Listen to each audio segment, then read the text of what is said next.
Hello everyone, welcome to channel learn with ease.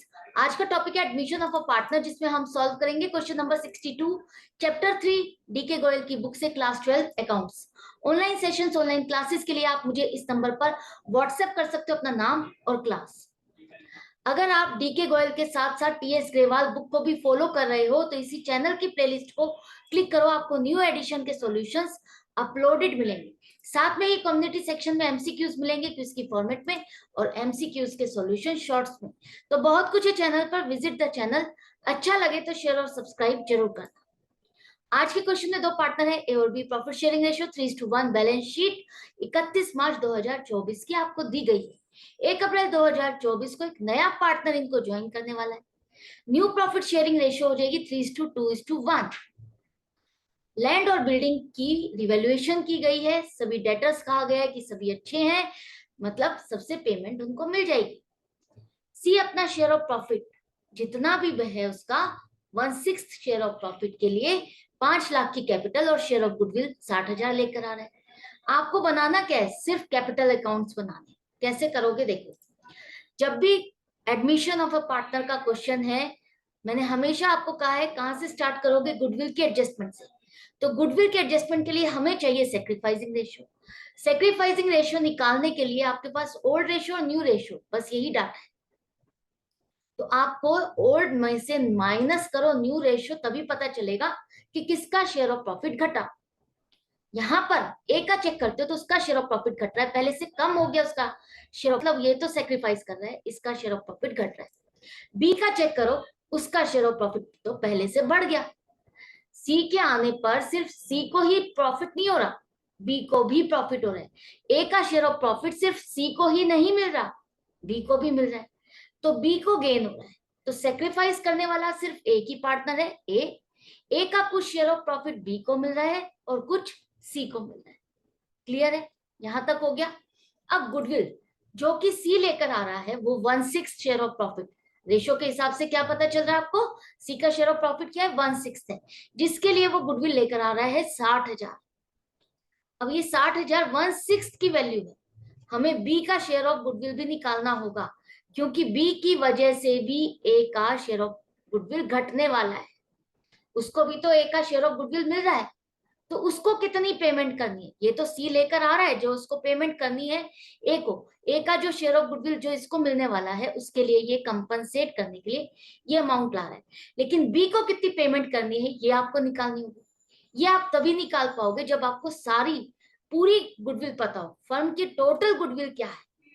उसको निकालने के लिए आप 60,000 अगर एक पार्ट की वैल्यू है, मतलब पूरी गुडविल को हमने 6 हिस्सों में बांटा।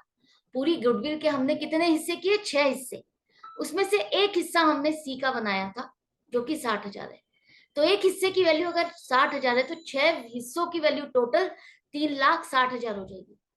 Total goodwill of the firm पता चल गई। इसका 1/12 पार्ट बी को आगे चल करके बढ़ के मिलने वाला है।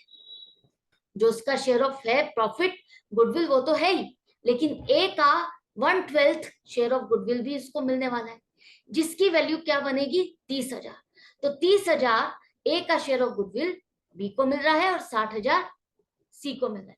तो टोटल गुडविल जो ए ने बी और सी को बेची है एक तरह से, वो 90,000 की बेची है, जिसके लिए बी इसको पेमेंट कर रहा है 60,000 और सी कर रहा है 30,000।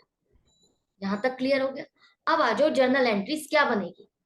जर्नल एंट्रीज अगर आप देखते हो तो यहाँ पर बनेगी बैंक अकाउंट डेबिट। सिर्फ बैंक है तो बैंक को ही करोगे। Bank account debit 5,60,000, 5 lakh capital और 60,000 गुडविल। इस नाम से आपके फर्म में पैसा आ रहा है, 5,60,000 का पैसा आ रहा है, तो बैंक अकाउंट को डेबिट करो। और सी कैपिटल के नाम पर 5 लाख रुपए ला रहे हैं, तो सिर्फ 5 लाख ही उसकी कैपिटल में डालोगे। जो गुडविल से रिलेटेड पैसा है वो कहाँ डालोगे आप, प्रीमियम फॉर गुडविल अकाउंट में, उसे कैपिटल के साथ मिक्स नहीं करोगे। अब ये पैसा जिसके लिए आया था उसके अकाउंट में आपको ट्रांसफर करने का टाइम आ गया। प्रीमियम फॉर गुडविल अकाउंट को डेबिट करो 60,000 से। जो पैसा सी नया पार्टनर ला रहा है वो तो ले आया, लेकिन जो पुराना ओल्ड पार्टनर बी है उसको भी तो गुडविल का शेयर मिल रहा है, उसको भी तो पेमेंट करनी होगी, लेकिन वो लेके नहीं आ रहा। नहीं लेकर आ रहा तो हम उसके डायरेक्टली कैपिटल अकाउंट को डेबिट करेंगे 30,000 से। क्लियर है कि हमें इतना पैसा उससे लेना है जो कि ए को मिलना है। तो टोटल सेक्रीफाइस सिर्फ ए ने किया है, तो ए के अकाउंट में 90,000 पूरे के पूरे क्रेडिट हो जाएंगे, जो सी से मिलने वाले हैं और जो बी से मिलने वाले हैं टोटल। क्लियर है, कोई डाउट नहीं रहा। ये दोनों गेनिंग पार्टनर्स के अकाउंट और ये सेक्रीफाइसिंग पार्टनर का अकाउंट। आपको कैपिटल अकाउंट बनाने के लिए कहा है, तो कैपिटल अकाउंट में लिखने के लिए सबसे पहले ओपनिंग बैलेंसेस बैलेंस शीट में आपको मिल जाएंगे। इसके बाद जो नए पार्टनर की कैपिटल है 5 लाख वो लिखो। प्रीमियम फॉर गुडविल से रिलेटेड 60,000 जो ए को मिला सी का वो लिखो, और जो बी से मिलने हैं 30,000 वो ए के अकाउंट में तो आप क्रेडिट साइड पे लिखोगे, लेकिन बी ने अभी पेमेंट नहीं की, जिसके लिए हम उसके अकाउंट को क्या करेंगे, डेबिट। तो डेबिट में लिखोगे 30,000। यहां तक हो गया। अब इसके बाद देखो क्या बैलेंस शीट में कोई रिजर्व्स है। हाँ, वर्कमैन कंपनसेशन रिजर्व है 40,000 का। क्या इसके अगेंस्ट कोई क्लेम है? नहीं, कोई क्लेम नहीं है। तो इस रिजर्व को हम पूरा पूरा पार्टनर्स में डिस्ट्रीब्यूट कर देंगे। किस रेशियो में? ओल्ड पार्टनर्स में ओल्ड रेशियो में बटेगा। नए पार्टनर का इसमें कोई हिस्सा नहीं है। तो 40,000 को बांटते हो तो ए को मिलेगा 30,000 और बी को मिलेगा 10,000। ये एंट्री क्रेडिट करोगे पार्टनर्स के अकाउंट में, प्रॉफिट है एक तरह से, उनके लिए फायदा है। Workman compensation reserve account debit और पार्टनर्स कैपिटल अकाउंट क्रेडिट होते हैं। अब ये भी हो गया। इसके बाद रिवैल्यूएशन से रिलेटेड आपको इंफॉर्मेशन दी है, उसके अकॉर्डिंग आपको क्या करना है, आपको रिवैल्यूएशन का प्रॉफिट या लॉस कैलकुलेट करना होगा। यहाँ पर लिखा है land and building are undervalued by 10%। इसका मतलब क्या है? इसका मतलब है जो आपने बिल्डिंग की वैल्यू दिखाई हुई है 19,80,000, अगर आप उसको मार्केट के साथ कंपेयर करते हो तो मार्केट की वैल्यू के अकॉर्डिंग मार्केट की वैल्यू का 10% आपने कम दिखाया हो। जो मार्केट में वैल्यू है ना उसका 10% आपने कम दिखाया हुआ है। तो मान लो अगर मार्केट में वैल्यू 100 रुपए चल रही है तो आपने कितनी दिखाई हुई है, मार्केट वैल्यू का 10% कम। तो 100 रुपए का 10% क्या होगा, 10। तो 100 में से -10 मतलब 90 रुपए के हिसाब से दिखाया हुआ है। आपने अपनी बिल्डिंग को 90% दिखाया हुआ है। तो अगर हमें 100% पूरी वैल्यू दिखानी है तो क्या करेंगे, 19,80,000 को 90 से डिवाइड करो, मल्टीप्लाइड बाय 100, तो 22 लाख की वैल्यू है आपकी लैंड एंड बिल्डिंग की आज की डेट में मार्केट में। हमने कितनी दिखाई है, 19,80,000। इसका मतलब हमारा प्रॉफिट कितना है, वैल्यू कितनी बढ़ गई लैंड एंड बिल्डिंग की, 2,20,000। तो ये फायदा है, रिवैल्यूएशन अकाउंट में हम क्रेडिट साइड लिखेंगे। इसके बाद कहा है कि सारे debtors are good, all debtors are good. इसका मतलब इस प्रोविजन की जरूरत नहीं, इसको हमें इस खर्चे को हटाना है।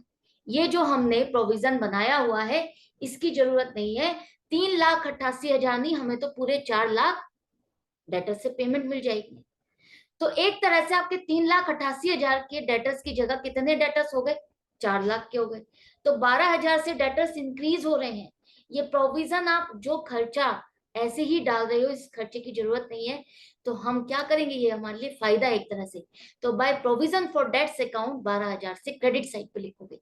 इतना प्रोविजन हमें नहीं चाहिए, ये जबरदस्ती का एक्स्ट्रा प्रोविजन है।